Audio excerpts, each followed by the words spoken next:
What is going on, Pittsburgh Steelers fans, and welcome back to another episode of Let's Ride, a special Let's Ride podcast. Like I always say, if the Steelers play on Sunday, we do winners and losers on Monday. But if the Steelers play on a Wednesday, then I have to do a special podcast on a Thursday. And if the Steelers play on Christmas Day, well, you bet your rear end that I'm recording this on Christmas evening here after the Steelers lose to the Chiefs 29-10 at home, their third straight loss. It's just been bad. The last three games have been bad. This game especially was bad. And you can definitely feel that there's a tipping point coming with this team. You can feel it with the frustration on players. You listen to what players are saying after the game. Coaches even. Mike Tomlin started his post-game press conference with, well, that sucked. Yes, coach, it did. I'm sure it sucked for him. He has a hand in how the team performs, and he has to answer to all of those people and critics. However, as fans, this has really sucked. Now, I'm not going to dive too deep into my thoughts about this game. I'm going to talk about that on Friday. I will have Friday to do the whole first half. I think I'm going to have Jeremy Jerome Betts on in the second half for the All Bets Are Off segment. But the first half is just going to be kind of me doing it's not a gut reaction. It's not a knee-jerk reaction. This is going to be when the dust settles. This is kind of where I'm going to be able to take a look at everything and say, okay, what is really happening here? What has really gone wrong? Why? And can the Steelers right the ship? And should we expect them to right the ship? But that's on Friday. Today we have the winners and losers. Today we break it down, winners and losers. And unfortunately, well, the first half of this show is going to be pretty short. It's going to be pretty brief. You have two winners and 10 losers. Two winners and 10 losers after the Steelers' 29-10 loss to Kansas City. So with no further ado, let's get the show on the road. Winners. I should have put this gentleman on the list last week, even in the loss after the Ravens, but I didn't. This week, I'm not overlooking him again because he had a great game. That would be Jaylen Warren. So Jaylen Warren finishes the day 11 carries for 71 yards, a 6.5-yard average, and a 22-yard long. He also added 5 catches for 41 yards on 6 targets. Well, you add everything up, folks, that's over 100 all-purpose yards. He is a difference maker. And I said this on the post-game show. I was watching some of the game with my kids on Christmas Day before they went to their my father-in-law's house, their grandfather's house. And I said, man, I don't need to see Najee right now. I need to see Jaylen Warren. And they're like, well, why? Like, why don't you want to see Najee? I said, Jaylen Warren is a better back right now. And they said, well, what do you mean? And I said, well, he's faster. He is more elusive. He can run inside. He can run outside. He can catch the football. He can run routes. And he is maybe one of the best pass protecting running backs in the NFL in terms of blitz pickup, knowing where to go, how to slide, how to stop potential blitzers from sacking the quarterback or pressuring the quarterback. Jaylen Warren, I hate to tell you this, folks, but I mean, unless Najee Harris is dirt cheap next year, he's probably not going to be back. And so that means it's going to be Jaylen Warren's show. It's going to be him. And they'll probably draft someone, or maybe they pick up a free agent running back somewhere. It's going to be him. I am actually looking forward to that. I think the Steelers are built better. The offense is built better for a running back who is more of Jaylen Warren's skill set. I don't know, but he is a winner for sure. He is a winner after this game. The next winner and the only other winner is the running game itself. Now, I know what there's a lot of people out there. The skeptics are saying, Jeff, like let me read the stat line first, and I'll tell you what the skeptics are saying. 31 carries, 202 yards, a 6.5-yard average. They did have a rushing touchdown, Russell Wilson, and a 22-yard long, Jaylen Warren. A lot of people out there would say, Jeff, that 222 yards is inflated. Garbage time yards, mainly with Najee Harris. Fourth quarter, Chiefs are just playing prevent, so they're just running it on them. They had 156 yards on the ground before garbage time because I checked. I wanted to make sure. The Steelers did run the ball well. Did a lot of that have to do with Chris Jones not being in the lineup? Absolutely, it had a lot to do with Chris Jones not being in the lineup. He is an all-pro player. And when you don't have him, because he can play on the inside, he can play on the outside, it makes life a lot easier. But I thought that of the offensive line, the interior three actually had a pretty good game. Mason McCormick, Zach Frazier, and Isaac Seumalo. We'll talk about pass protection and some of the other issues in the second half of the show. But those two guys and the push they got in the middle, I really liked what I saw. And so the running game, Jaylen Warren, and if I'm being completely honest, and I try to do that whenever I do these podcasts, those are the only two things that Steeler fans could look back on and say, at least he did that right. Because at least they did that right. Not much else went right. And that's what's going to lead us into the losers column, the losers part of the podcast. In which case, if you're watching this somewhere, you're not going to see any break. We're going to get right into it. But if you're listening on the audio side, we are going to be right back after a word from our sponsors. All right, folks, it is time for the losers after the Steelers lost to the Kansas City Chiefs. And I got to be honest with you, there's a lot. There's 10. There's 10 losers. So let's start this off with pass protection. Russell Wilson was sacked 5 times, and he had 9 quarterback hits on him. I've got to be honest. Yes, there was some internal pressure. I know that I gave the interior offensive line some props right there before the break. But the tackles, especially Dan Moore on the left side, Broderick Jones on the right side, especially Dan Moore. I thought this was his worst game of the season. They look like turnstiles at times.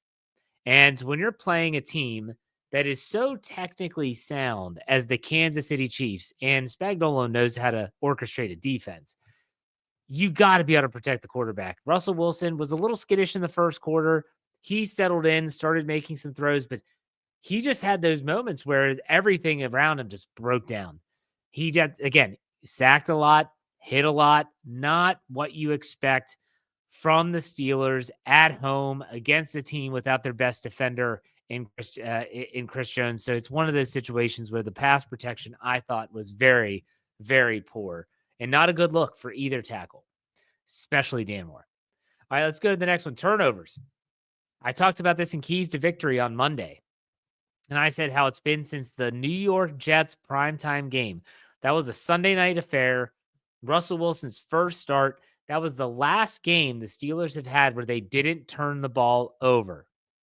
All right, so we know that. That is a factual statement. The Steelers turned the ball over twice, but the one trend that continues, and this has been going on for at least the past 5 games, is that the turnovers are of the critical variety. That's the stat line. And when I say that's the stat line, you look at how things played out.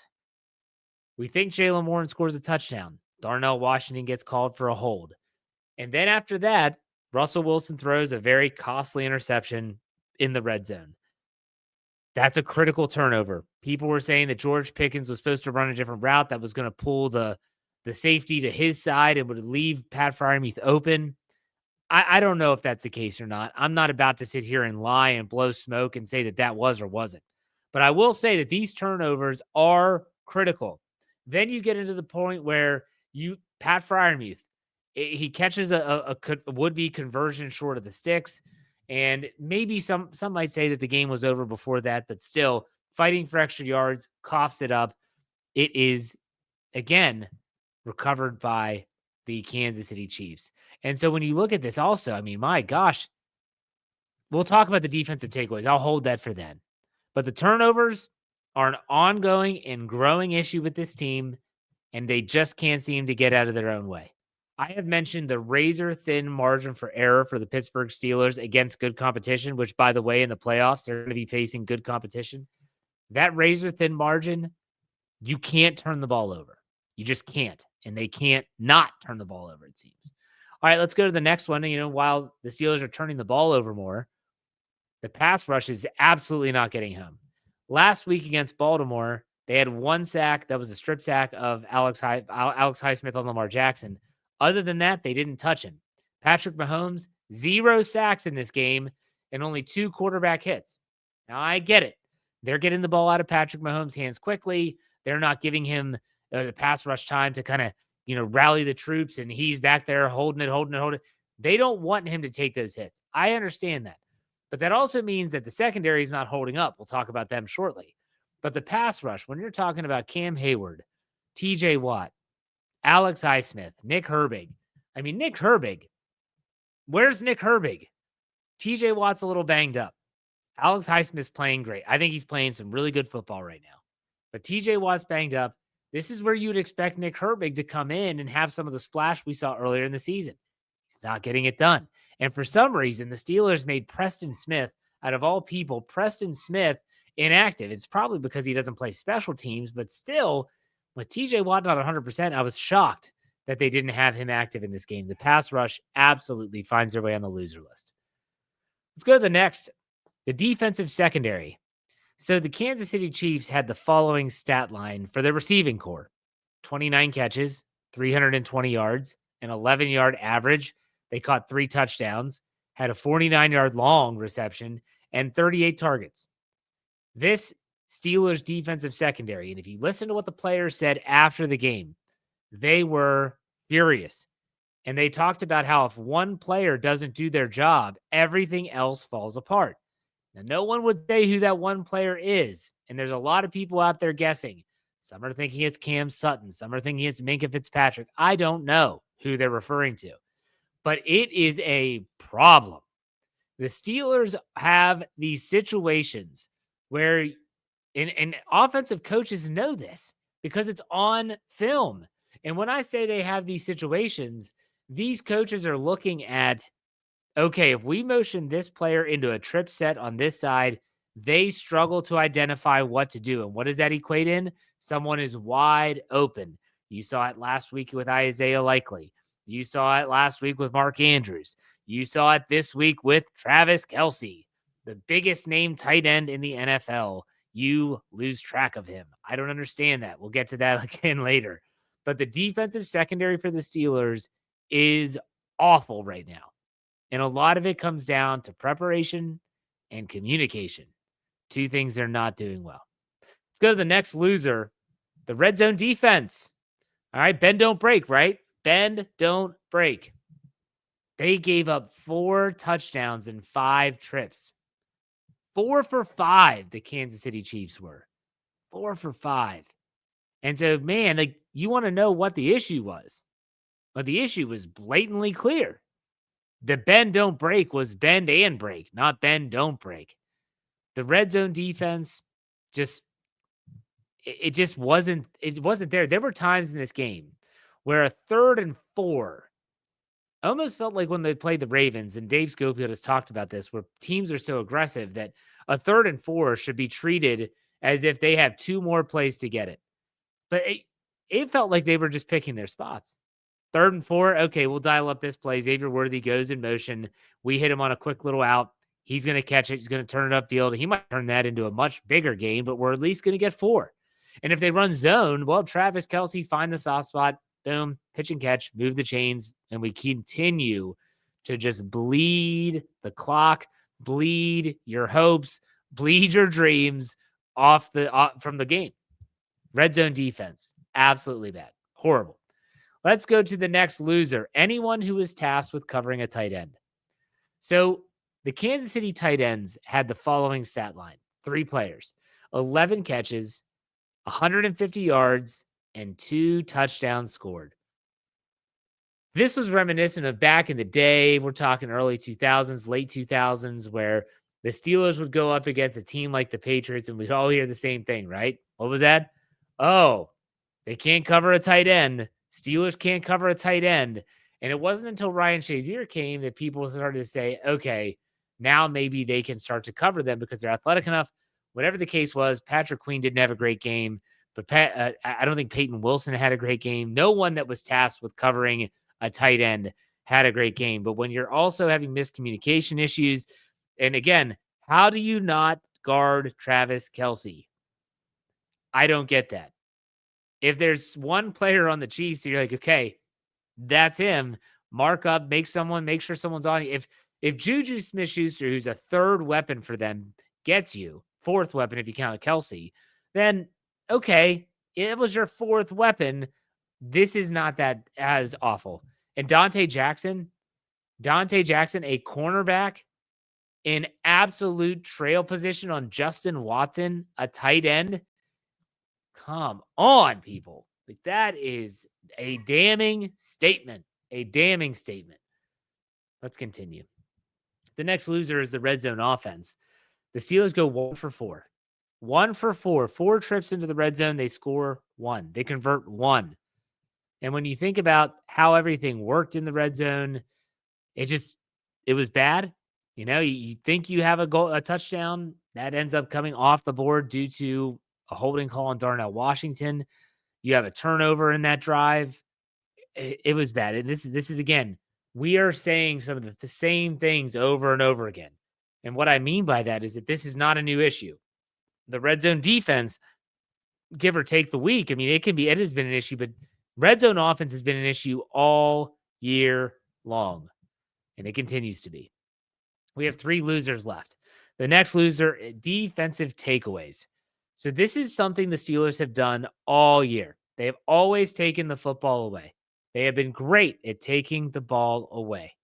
But those takeaways have started to dry up. Go back to Philadelphia. They got 2 of those early takeaways. They got a fumble recovery off of Jalen Hurts and a fumble recovery off of Cooper DeJean. Then you go to Baltimore. They got 3 fumbles on the ground, and they couldn't recover 1. Now, they did get Minkah Fitzpatrick's interception, but other than that, the takeaways have dried up in a bad way. They did not get a takeaway in this game. They caused a fumble early in the game, weren't able to get it. And I'm not blaming the defense. I'm not blaming the special teams. When you get a fumble, when you cause a fumble, you have no idea where the ball is going to bounce. Mark Robinson puts his helmet right on the football. It ricochets off of somebody right to a Chiefs player. That is the epitome of how the ball bounces. But if the Steelers are going to win, whether it's next Sunday in Week 18 against the Bengals, whether that's in the playoffs, which we know they're going to be guaranteed a playoff game, they're going to be playing in the first week, they have to take the ball away. And I mentioned the fumble. I think that special teams play that's kind of as the ball bounces. But my gosh, Patrick Queen, when that ball got tipped up in the air by Cam Hayward, and it's falling right into the breadbasket, right into his hands, you just got to pull that ball down and claim that interception. That would really turn the tide. Steelers couldn't get the takeaway, and that equates to a 29-10 loss. All right, 2 more. Let's go to the next one. Coaching failures. It's a hot mess. Yeah, I've had people tell me, well, Jeff, Mike Tomlin, this was especially true after the Steelers lost on Thursday Night Football in Cleveland. Mike Tomlin's a coach that likes to put 8 pounds in a 7-pound bag.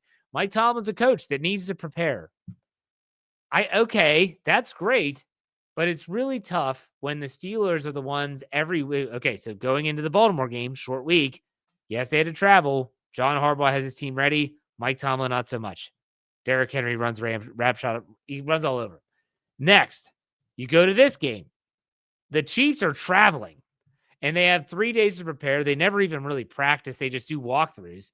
They come out looking like, the Super Bowl champs, and the Steelers come out looking like they've never played the game before. The coaching is a hot mess. Whether you're talking about you're seeing and hearing J.J. Watt talk about how Darnell Washington and his pass blocking technique is a really risky gamble. Guess why he's doing that? That's probably what he's taught. And if he's not being taught that, why are they not telling him to not do that? You also are seeing in real time a secondary that looks lost and confused. That's on coaching and not getting them prepared. This is a hot mess, and I'm not about to absolve players. You got to go out and, for instance, Connor Hayward. His lining up offsides negates a first down that was thrown to George Pickens on the sideline. I'm sorry, but that's not on the coaching staff. Connor Hayward, you are a professional football player. You are in the National Football League. You have to know to give a check with me with the side judge so that you're not lined up offsides. You can't always blame the coaches for everything, but for the majority of this mess that we all just witnessed on Christmas Day, that's on the coaching staff. Coaching failures is on the loser list. And the last loser is a December to forget. Surprisingly, because of the way that the schedule falls and all the games jam-packed in the end of the month, the Steelers play 5 games in the month of December. They finished 2-3. So it started out promising. You win a game against Cleveland, you win a game against Cincinnati, lose to Philly, lose to Baltimore, lose to Kansas City. Next game. Yeah, it's awful. It's a December to forget. A December to forget. You know, they always talk about that. I always think about when I hear someone say, "Oh, a December to remember." That's like this car commercials. You know, I don't know what car it is. That the brand is a Toyota. No, that thing is Toyota. Maybe it's Honda. I don't know. A December to remember. No, this has been a December to forget. And not only are they just losing games, listen to some of these scores during this losing streak: 27-13, 34-17. 29-10. What the hell's happening to the offense? That 44 points against Cincinnati feels like it has been light years ago. So I don't get it. But this December, this was not an unleash hell moment by Mike Tomlin. But I'll tell you this, it sure felt like the same results. There you have it, folks. Winners and losers. I do encourage you to check out the written article of the winners and losers. It's on steelcurtainnetwork.com right now. So go and check it out. Again, steelcurtainnetwork.com. I guess if you're listening to this podcast super early in the morning, it might not be there yet, but it will be there in the morning. Steelcurtainnetwork.com. Give us a shot. And then also give out a check out to all of our podcasts. We have plenty of content coming your way. We're still going to have content throughout the rest of the week. Next week will be a regular week. Looking forward to that. But that does it for me, folks. I hope that you enjoyed this. I will be back tomorrow, Friday, for another regular Friday morning Let's Ride podcast.